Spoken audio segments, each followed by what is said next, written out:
Thank you, Fiona. Good evening, everyone. Welcome to Hella Mexican Poetry Night. This is a very special event because not only are we launching Kevin Madrigal Galindo's debut chapbook, we are all connected in one way or another to the Redwood City Public Library. So, without further ado, I would like to introduce our first reader. He is none other than Alan Chazaro, the author of This Is Not a Frank Ocean Cover album, Piñata Theory, and Notes from the Eastern Span of the Bay Bridge. He is a graduate of June Jordan's Poetry for the People program at UC Berkeley and a former Lawrence Ferlinghetti Fellow at the University of San Francisco. Alan writes for SF Gate, KQED, OK Player, and 48 Hills.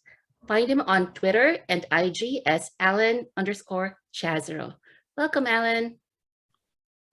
Thank you. Hey, appreciate you, Kevin. Thank you, everybody, for being here. It's always grounding and rooting to be among poets and just the literary community. It's beautiful.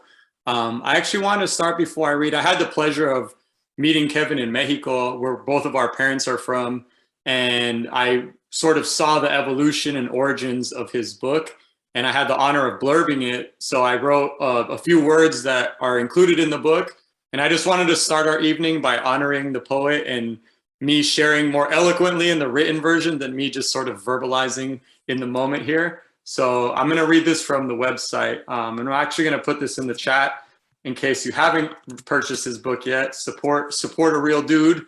In his debut collection, Kevin Madrigal asked the real shit. What are the barriers and limitations, but also the bridges of language? How and when do we break and remake cultural and emotional borders? What happens when we indulge at the altar of brown labor? Say gracias, this young poet tells us. Put extra sazon in our memorias, the blooming voice reminds. And do it like our Hello Mexican cousins or abuelitas would, because they deserve to be honored always. This book is recipes, flavors, and aromas of our culture, stuffed into poemas with various soul. This is remember imagining of ourselves, a resistance against erasure. It's an arrival and departure from what we think we know about our Americanized Latinx roots and all of our tangled vibrancy. After reading this, you too will know the beautifully imperfect reality that we pochos proudly occupy between Cielo Mexicano and Mexican hell. So just wanted to shout out my guy. We grew up in the same area codes and just got a lot of respect for seeing his journey. I remember when he was a young, blooming, aspiring writer, and now he has a book out about the things we would converse about in person in Mexico over pulque. So much love, dude. Thank you for having me. I'm going to read my first poem from Piñata Theory. It's a poem about Mexico and Redwood City. So it's titled Lucha Libre in 2.5 parts. Part 1, La Lucha. It wouldn't have been as bad as you or I think. Mexican me could have known the highest ceilings of Tio Enrique's house, could have studied the careful architecture of UNAM's libraries like Tia Carolina. Mexican me might have been more listo than American me, might have loved más fácil than American me. Mexican me might have understood blood as another word for tenderness, and tender as a synonym for a pain too raw to touch. I've seen Querétaro in purple light, the city's aqueduct folding neighborhoods in half. Last summer, Tia Pilar invited me to live with her and taste the fruit of family photo albums, each relative's memory my hunger. Part 2, El Libre. Sing the deepest song you know, the one that occupies the field between the countries of your body. What I want to say is, I have cousins in Mexico, my brother in Mexico, my mom in Mexico. I call them Primo, Adrian, Ma. It's a privilege. To be clear, I see myself as privileged. In high school, I watched USA versus Mexico on TV from my couch. I would back and forth throughout the soccer game. I would cheer for nothing, and I would cheer for anything. Part 3, La Máscara. I was born in Redwood City, but my mom tells me I was born in Mexico. When I'm older, she shows me a forged birth certificate with my Mexican identity, Alan Perez Chazaro. In case of emergency, she says, I've held it, the unofficially official document, the weightless feel of something that shouldn't exist. I hold it like nothing I've ever known. I like to read that poem because I'm a first generation Mexican American born and raised in the Bay Area. And like many of us, I often wonder what it would have been like to have grown up in Mexico. And when I say my family's in Mexico, my mom literally is not a US citizen and she lives in Mexico right now. So when I text my mom, I'm texting somebody in another country. And I just kind of wondered about how interesting it was that my mom fake forged my papers to be a Mexican citizen, because I grew up with so many undocumented Latinos in the Bay Area that were forging papers to be US citizens. So I kind of had the reverse thing where my mom was like preparing for me to like escape to Mexico when the time is right, I guess. And I am officially a dual citizen now. So I like legally did the process and went to go live with them in 2019. All right, I'm gonna do one more poem. This is more of a Bay Area poem. It's called Highway 580 West. Listen, this is scorpions in the dark, the buzz of moonlight catching almost white teeth. This is hyphae as we glide the Bay Bridge, bone and cartilage scribbling fences with tattered alphabets. This is the curve of question marks, a nearby fog mixing my breath. I'm revolving around a certain body right now. There's a black Acura breaking the boulevard, bending sound corners. Brianna says she wants to catch a vibe. Jerome says you can catch these hands. I float around the city while odd future grooves into the empty background. Lately, my outside is more inside. Lately, blunt smoke waxes my tongue. A group of teenagers are practicing free throws in the dark while adults get drunk and throw money at the bar. What are they all preparing for? Lake Merritt looks upside down from this angle. Have you ever wondered how palm trees fortress themselves in a city of asphalt and dead starlight? Golden State is scripted onto the chest of my jersey's fabric, and tonight my head is in another space. I'm somewhere between Gap corduroys and a black hoodie. I'm above the surface, feeling undertaken. Breath is an orchestra of unbroken body parts. Breakages depend on how fragile you've become. I heard about a white woman who called the police because her neighbor was breaking into himself. Translation, he was entering his apartment building. Fill in the blanks. Lately, there are too many blanks to be filled. And yesterday, I asked where it all went. I woke up to the rose dust of another planet in my backyard. I run the hills around my apartment and look at a faraway skyline. It feels like it doesn't belong to anyone except those who don't deserve it. I remember being 16 riding in Andre's Cadillac, smashing freestyles while we cruised 101, steering into unknowns. I don't stay connected much and rarely charge my phone, especially when driving at night. But here I find myself. I shouldn't text in a foreign language when I can barely hold my own fingers. These flowers are too loud for me. I can hear them singing off key with my windows rolled all the way up. Gracias a todos. Much love to you all. Excited to hear everybody's work. Beria 650. Thank you. Thank you so much, Alan. You know, I've always been a huge fan of your work and how you have resisted monolithic representations and how you've shown us how, you know, we are more than what systems of power have dictated for us. So your work has shown me how we're more than our broken and intricate parts, how they are being recast through poetry and other art forms. So I'm always looking out for new work from you. Can you tell us, please, what you are currently working on?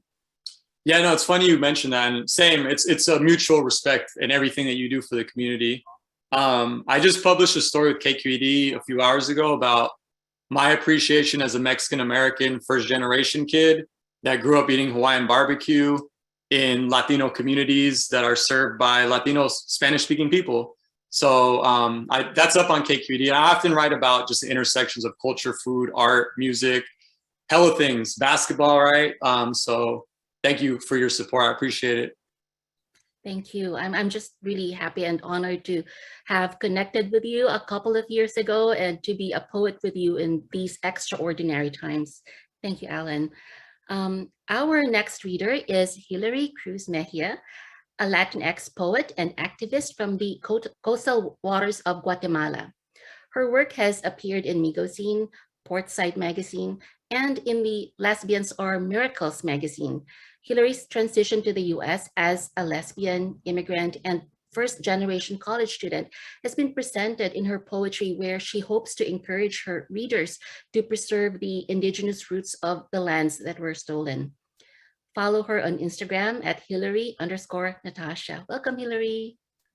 Thank you so much, Aileen. I'm so happy to be here. Please let me know if there's any trouble hearing me. I'm currently on Santa Rosa at a coffee shop, Starbucks. But I'm so happy to be here celebrating Kevin and his new book. So happy that I was able to meet him in one of the poetry readings that Aileen put together. And yeah. So the first poem that I will share, it's actually an inspiration from one of Kevin's poem.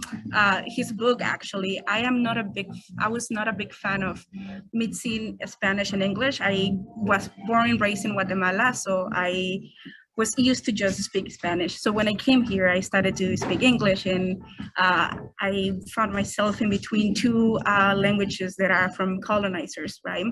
So in my mind, it was so complicated to find a meeting point where I can connect both of them, but identities switch. And this poem is called Great Day to Esperar el Sol.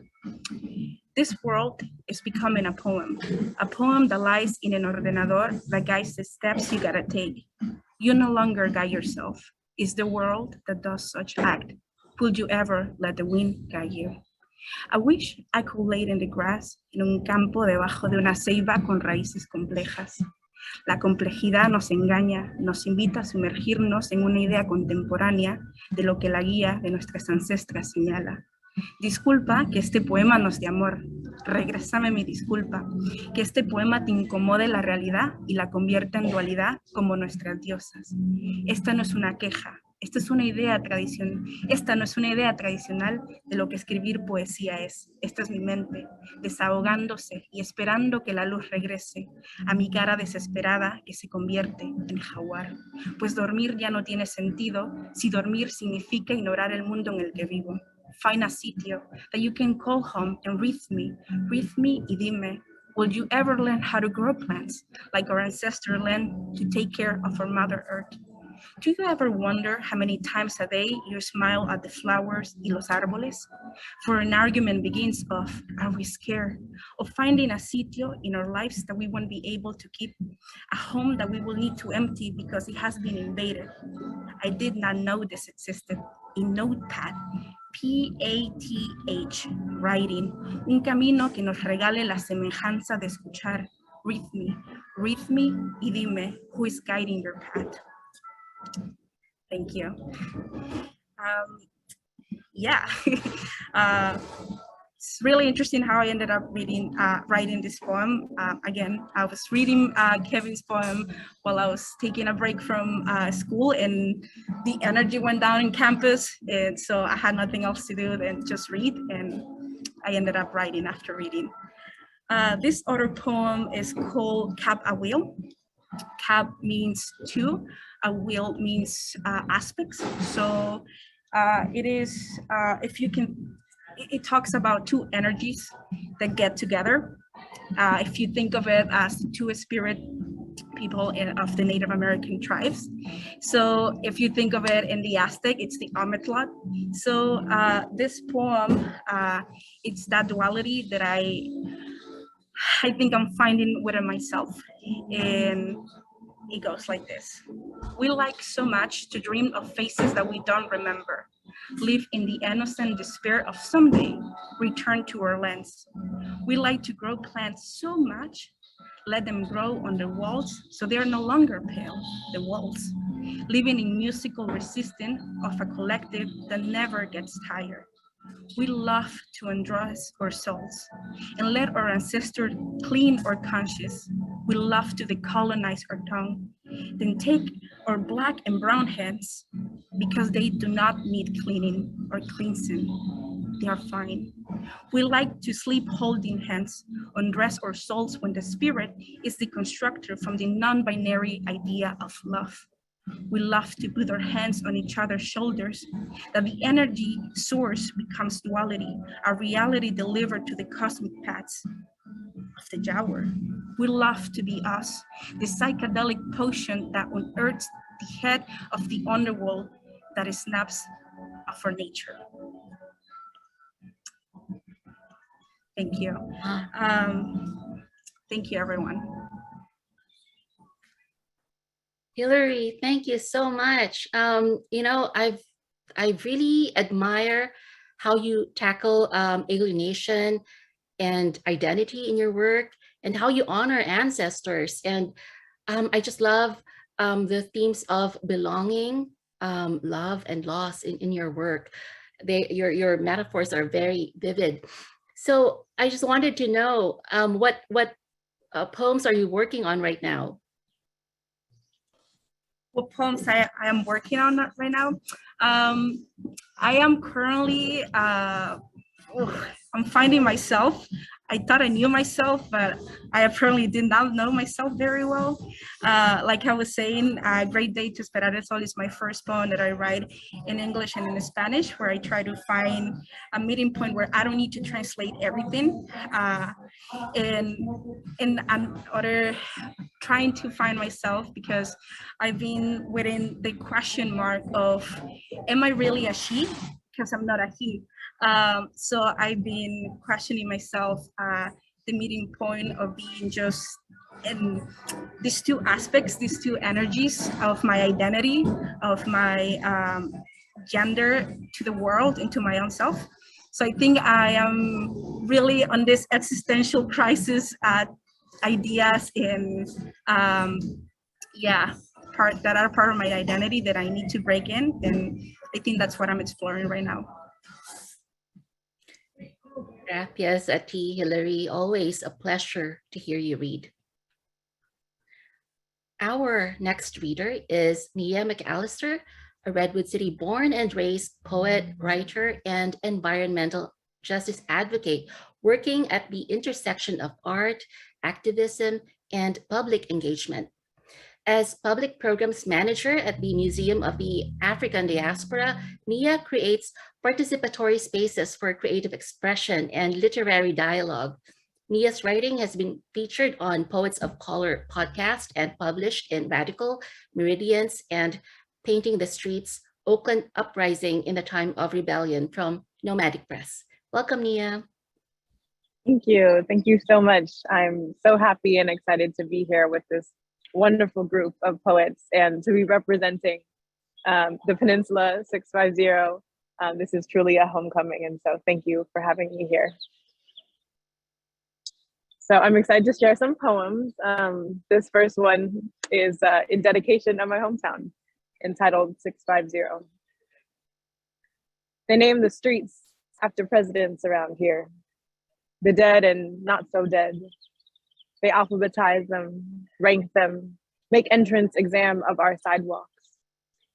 It helps us remember that our streets, like our surnames, are somebody else's blood legacy. I didn't live on the other side of the tracks, but I lived on the other side of Jefferson. To some, I just repeated myself. I didn't live on the other side of the tracks.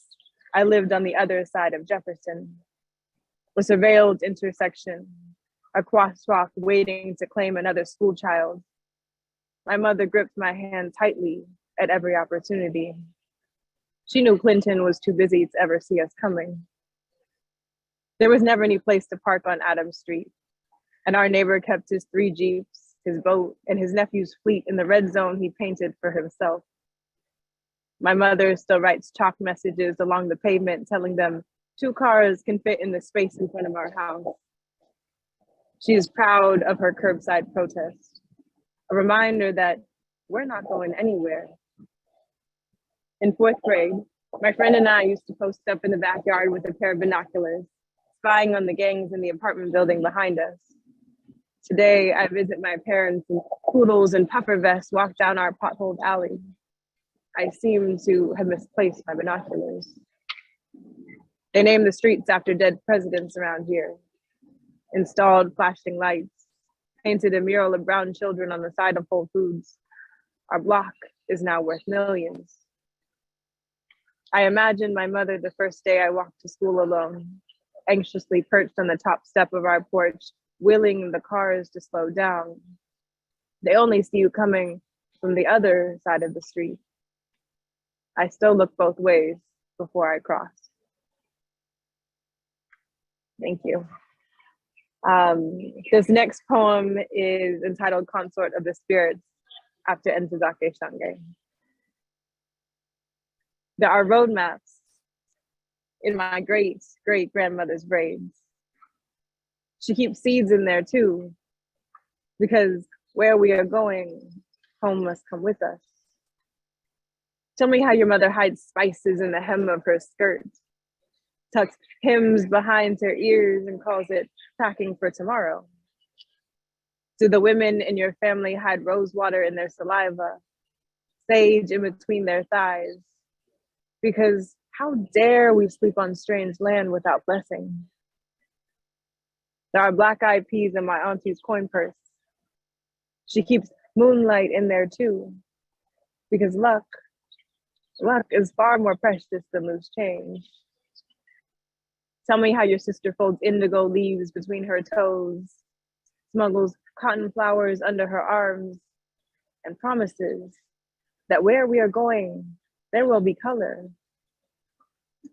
Do the women in your family wrap beeswax around their ring fingers, tuck matchsticks in their collarbones, and vow that we will never know darkness? I carry a cowrie shell in the crook of my arm. It sings when my twins are near. I wear sea glass upon my ears because where we are going, there will be music.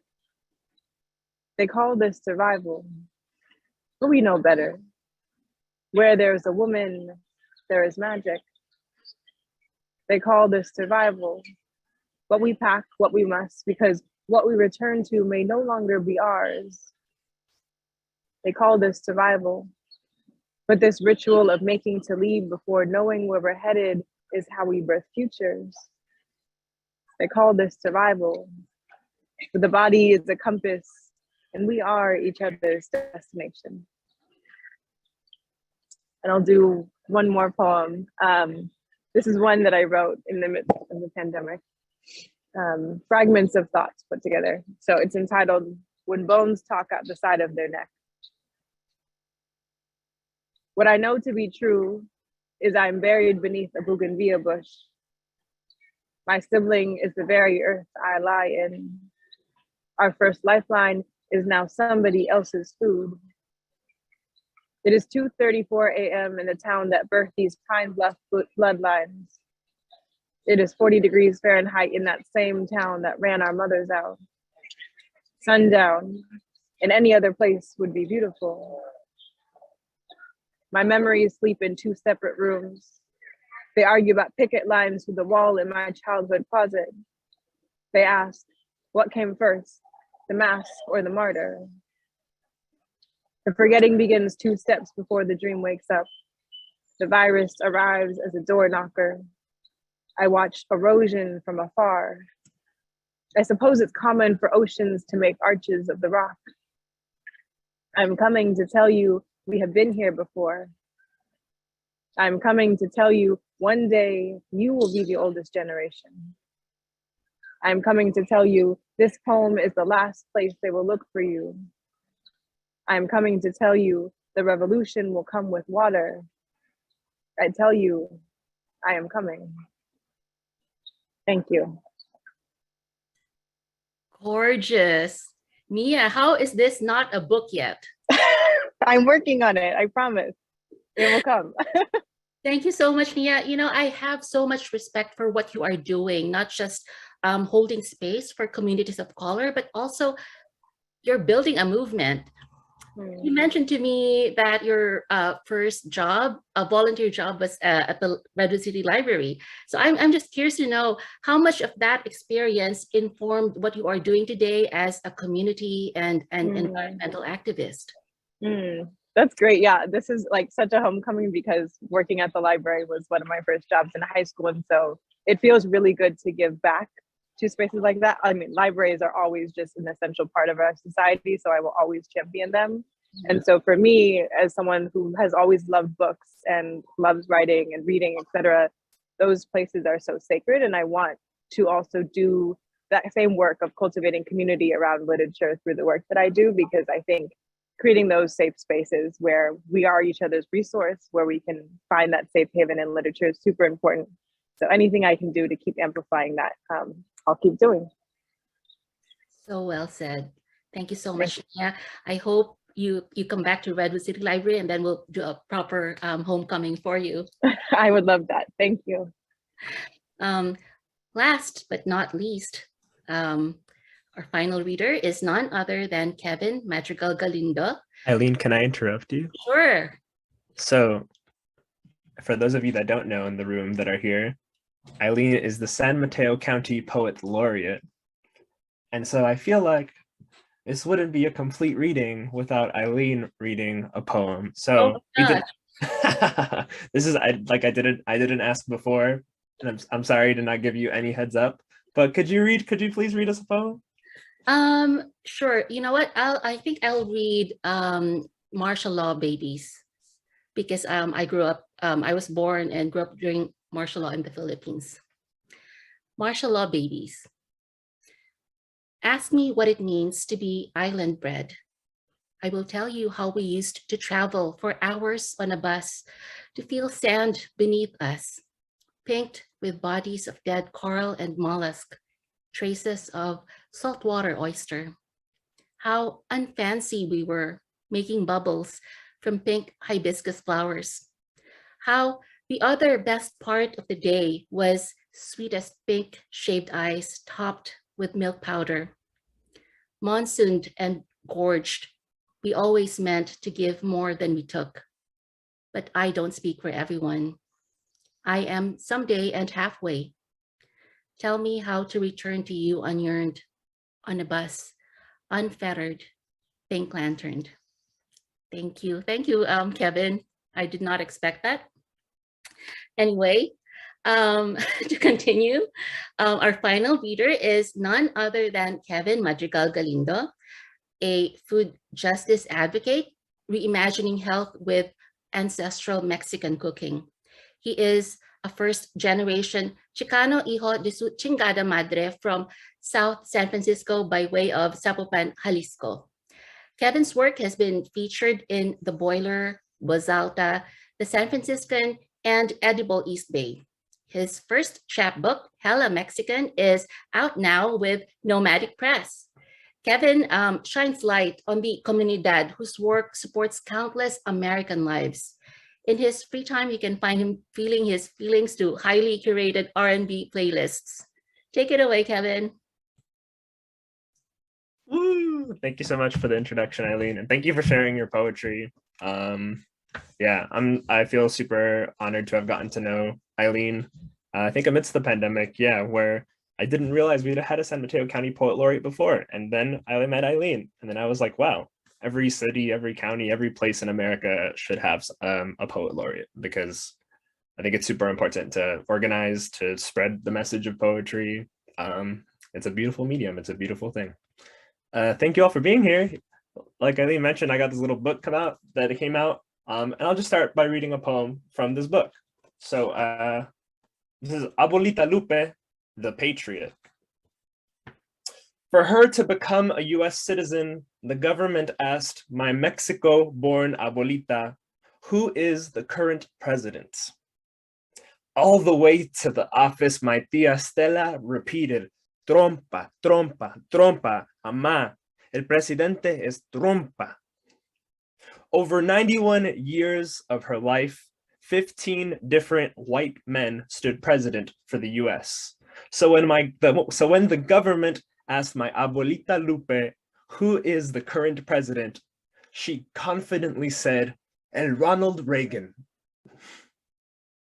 By failing her test, she succeeded in an act real citizens of this country would fail. She resisted his name. That's Abuelita Lupe. She's actually in the Bay right now. She spends her time on like a world tour between Mexico, like Texas, Arizona, and California, just visiting all her kids. So it's cool to have her here. Yeah, I'm feeling the love right now. Thank you all. Thank you everybody for being here. It's such a pleasure to listen to just Alan, Hilary, and Nia. I don't think I've ever listened to them all at in one event. So it just feels super beautiful, super unique. Thank you all for being here. And it feels even more beautiful that literally all of these poets, everybody here has a tie to San Mateo County, Redwood City, to all the area that we call home here. All right. I've got some poems to read. Let's see. I'm going to read this one poem from the book as well, called El Poema. El Poema. In Español, el elote is always el elote, never la elote. Why? Is it because elote is phallic, like el pepino or el plátano? Maybe. But then we have la calabaza, la zanahoria, el durazno, and let's not forget la berenjena. Maybe, just maybe, it's about not letting the article define. El agua, la mano, el planeta, la foto. Or maybe it's because el always comes before a problem.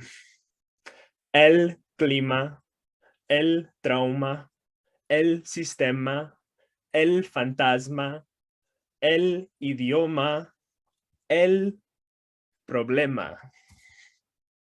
It seems like él es el problema.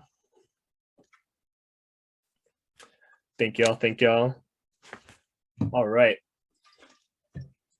I've been making a commitment to myself to read new shit, something new every time I read at a poetry thing, just because it's important to keep up the practice.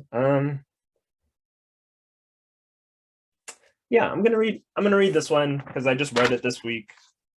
Yeah, I wrote it 3 days ago. And I think it's important. It's important. I think it's important. Honestly, I'm reading this poem for me. And y'all get to be here.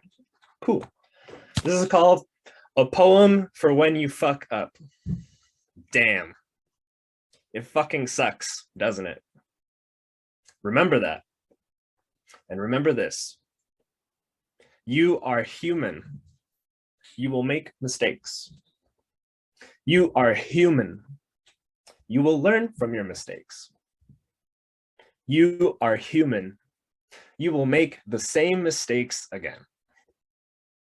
You are human. Learn to forgive yourself first. What's next? You decide. Do what feels right. You are human. You are loved. A poem for when you fuck up, because we all do. All right, I'm gonna read one poem that also is kind of new. Recently, I have written little bits of it here and there, but I wanted to read it at this reading. And it's a poem just about it's my memory of Mr. Garrett, the chemistry teacher at El Camino High School in South San Francisco, is that he was a genuinely silly man, and his silliness did not take away from his love to teach. Though he would doodle from time to time on the overhead projector while explaining how to balance chemical reactions, and he would pick on different students, calling them moles, as he explained molarity for stoichiometry lessons, and I loved it. In fact, I had a soft spot for all my science teachers growing up, but Mr. Garrett was a special one. While many thought he was a sincere, old, white man, there were also folks who thought he was a creep. They said he'd check out all the young ladies in the classroom. They said he was once in a porn video, and they sent around links that directed you to his doppelganger. They messed with him and called him names like Old Geezer. I still remember when he died suddenly, and many of us went to his public funeral. I still remember the look of confusion across my classmates' faces as his husband of many years went up to deliver the eulogy. I still remember that throughout the halls of my high school, there echoed rumors that he was a closeted gay. I still remember how he was one of the only people that ever believed in me, how he challenged me playfully in class, and I'd back my silly rebuttals with quick wit. I still remember how I felt safest, at ease in his classroom, that I could be my full self. I hate that Mr. Garrett didn't get to decide how he was remembered. I hate that every time I think of him, I eventually think of the hallways filled with gossip around who he was. The truth is, Mr. Garrett was a loving teacher that cared deeply about his school and his students.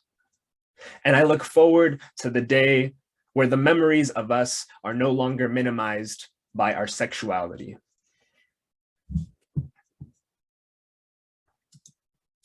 Woo!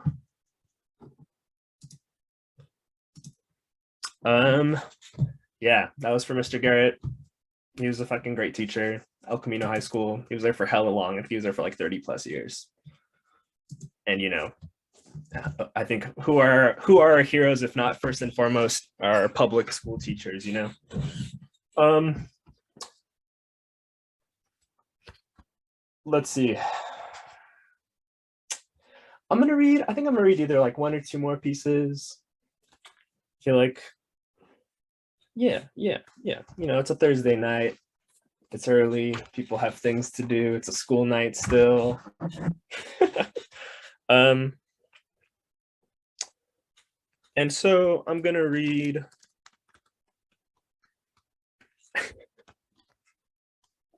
I'm gonna read two pieces. I'm gonna read Mexican Heaven just because Alan was making me think about it when he was reading the blurb that he wrote.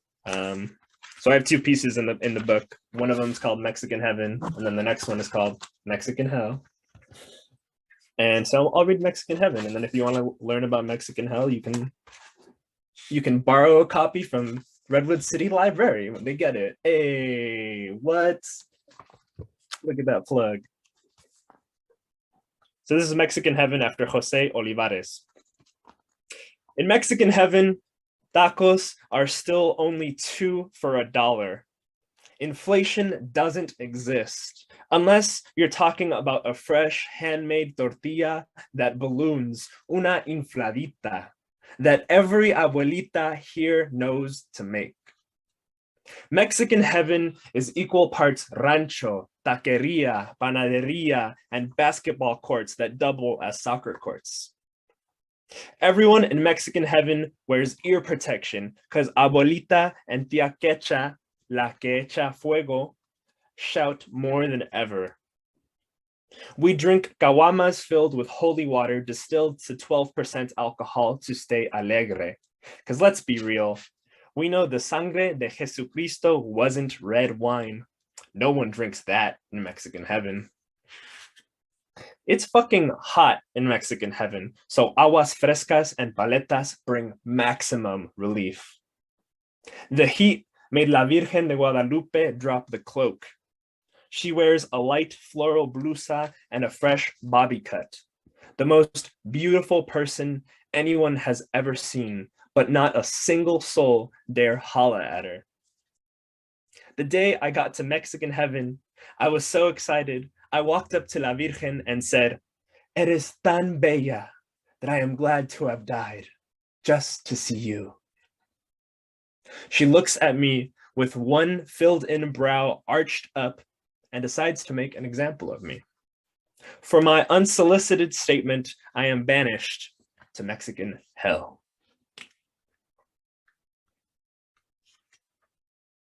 Oh man, it really feels like I'm supposed to read the next one after that because it's like, oh, cliffhanger. But no, you gotta borrow that book. But I will finish off with one piece that I really love. It's a cool piece, and it's actually, I think Aileen, you led like a project on this style of poem, the I Come From poem. This is a form that I was inspired for me after Terence Hayes. It's called Gualmar.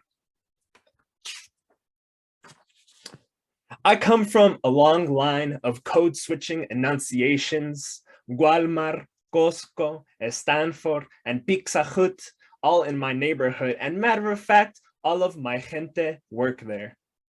I come from 1,000 laps ran with Payless kicks, legally counterfeit backward swooshes y más barato. I am 3 parts pan dulce, 2 parts la chancla scars, and 1 part communion wine. I'm from hijos de su chingada madre, straight from the hocico of mi chingada madre. Phrases as sacred, aftermath not calculated till A+ in algebra, and English teacher scolded parents, nuisance and unfocused and illiterate and diction deficient. Hijo, ¿qué dijo tu maestra? Y nada, no te preocupes. Translating signs from English to Spanish soon as I learned to breathe. California's my home. They say it's empathy's fault that causes these quakes. My ancestors whispered in my ear to unfinished degrees, advised otherwise, true to blood that circulates through these frijolero veins. I'm from a technicality. Youngest in my family, my missing, miscarried sister would have bared a beautiful first communion dress. Instead, it was me. My search history reeks of fermented agave and missing names plus obituary. South City and Zapopan raised me. Dutch crutch sandwiches and tortas ahogadas would test positive in my curly hair if my culture was considered a drug, a threat, which it is. I come blessed like the 15 Virgen de Guadalupes found in my home. They say I never stay put and yet laid me in a crib. When the morning came, I was out the door, crawling, walking, running, and I haven't stopped since.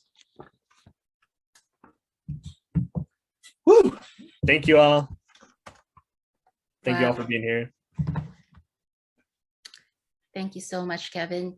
When you first sent me your manuscript to Blurb, I couldn't get past the first few pages without, ugly crying. It felt like reading my father's immigrant story, working, and now I'm getting teary-eyed, working in the back kitchens of Santa Clara County. In the Philippines, he was an activist, and of course, seeing how inhospitable the conditions can be in the hospitality industry, how there was very little access to opportunity. It was something that did not sit well with him, and he was very involved and welcomed in the Latino communities of San Jose and Santa Clara. And up to his final weeks, I know they were working to unionize.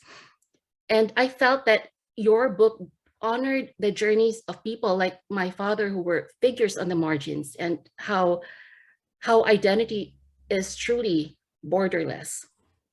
So I wanted to ask you if there is one person whom you would like to read your book, who would it be and why? Yeah, this is a good question. And I have been asked kind of variations on this question of like, well, kind of maybe I've just come up with the answer on my own. But honestly, there isn't a specific person. If anything, the answer is who you were just describing. Like I like hope that this book can make it into the hands of people that don't typically read poetry, of people that are working in the back of house, who like do create the backbone of this country. And like I hope that those people truly find joy in the poems. And I think like poetry is for everybody, and it's been kept away for especially Black and Brown communities for so long, even though Black and Brown communities have literally like created the culture on which it thrives, that I feel like it's such a disservice that poetry is seen as this like high like whatever thing that is unattainable to the everyday person. So I think, yeah, my answer would just be like, yeah, to the everyday person that's like working, that's going through a tough time, and hopefully they can find some joy. Exactly. Very well said. Poetry is for everybody. I have one final question, and this is for all of you. I know Nia has an event. So I wanted to know what gives you hope, and maybe Nia can answer first. Ooh, that's a good question. Honestly, it's being in community with my other poet friends, and it brings me a lot of joy as someone who is both a poet and someone who facilitates spaces for poetry. Seeing people who say, "Hey, this is my first time reading, and I'm really nervous to do that," and seeing how supportive our audiences are, or each other, of creating those spaces that are safe for us to put our voices out there. Because I think in that vein that Kevin was just talking about, like there is these barriers to access in terms of who feels like they can be part of poetry or literature in general. And so that brings me hope, seeing the people who are sharing for the first time, who want to voice their stories, who maybe don't think of themselves formally as poets, but have really important things to say. And so I want to see more of that. That makes me happy. Thank you, Nia. What about you, Alan? I'm glad you called on me, because I had like a visceral reaction to Nia's response, and similarly new people joining the poetry community. And in honor of Kevin's tribute, which was beautiful, to Mr. Garrett, I taught high school for 10 years and I still teach. And actually a few of my students are here in the audience. Love you guys. For me, it's young people. And when I say young, I don't mean by age. I mean like new to the craft of poetry. And when I see somebody engaging with poetry for the first time with this sort of purity of approach and sort of an unfiltered just rawness of wanting to express an experience, a memory, a texture, a vibration, I teach because it's almost like living in the fountain of youth, where every time I go to teach my students, they give me so much energy to sort of regenerate myself and my spirit. And even on my most exhausted days, they can lift me up with their energy and their voice and their work. So definitely students and younger voices and newer voices entering as many spaces as possible. Thank you, Alan. What about you, Hilary? That made me think of something that my grandma and I were talking the other day, and I asked her, Abuela, what gives you hope? She was like, the revolution.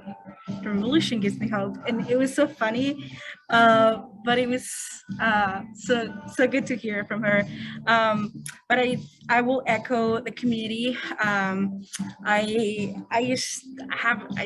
just started sharing my poetry couple of like a year ago or something like that, and I have been feeling very welcome and getting to know more people and feeling that I belong somewhere like outside of all these different identities or performances that I have around the world or with different parts of my community. Just feeling that this part of my identity belongs somewhere makes me feel grateful, and that's what gives me hope of understanding and learning that I can give hope, and that we can all give hope to somebody else who might feel the same way.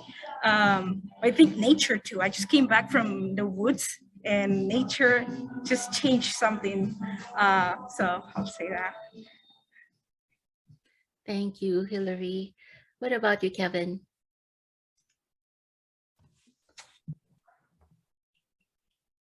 Great question. I mean, I think, yeah, also to echo, I think community just in general, definitely the community of poetry that I feel like similarly to Hilary, I feel like I didn't start writing that long ago.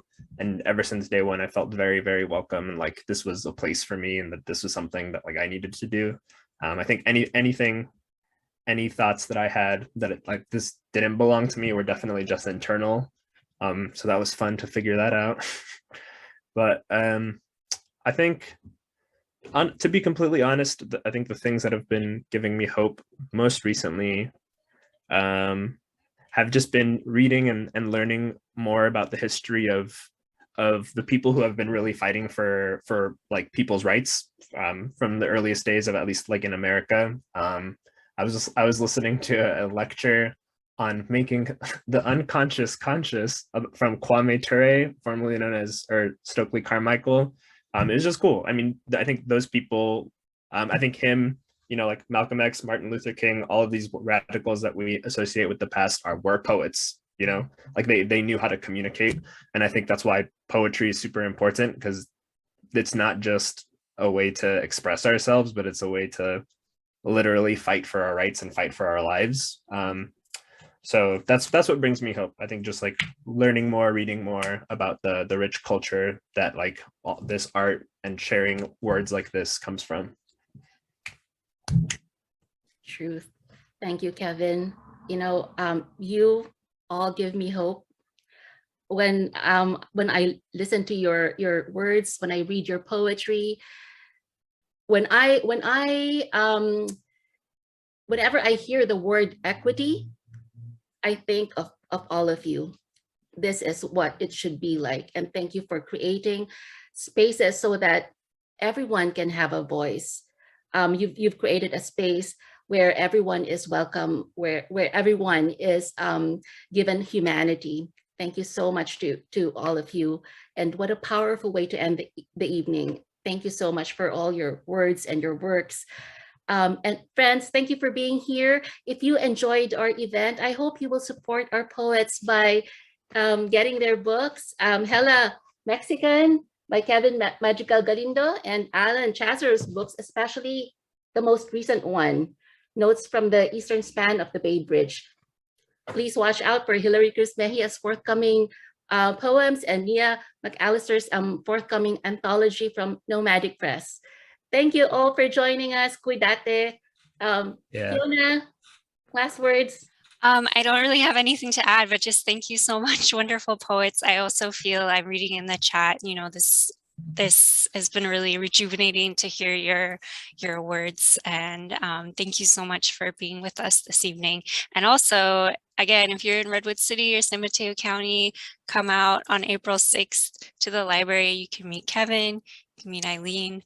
Yeah, it's going to be really fun. And we will also be making notebooks, so you can take a little notebook around with you anywhere you go and write your thoughts down, write your poetry down. So yeah, that's coming up soon on April 6th. Thank you. And then I just wanted to say, obviously, thank you, Aileen. Thank you for bringing us all together. Thank you for your work as San Mateo County Poet Laureate. Looking forward to everything that you do as you finish out your term and everything that you continue to do afterwards, because I know it'll be great. Thank you all for being here. Buenas noches. Thank you all. Thank you so much, everyone.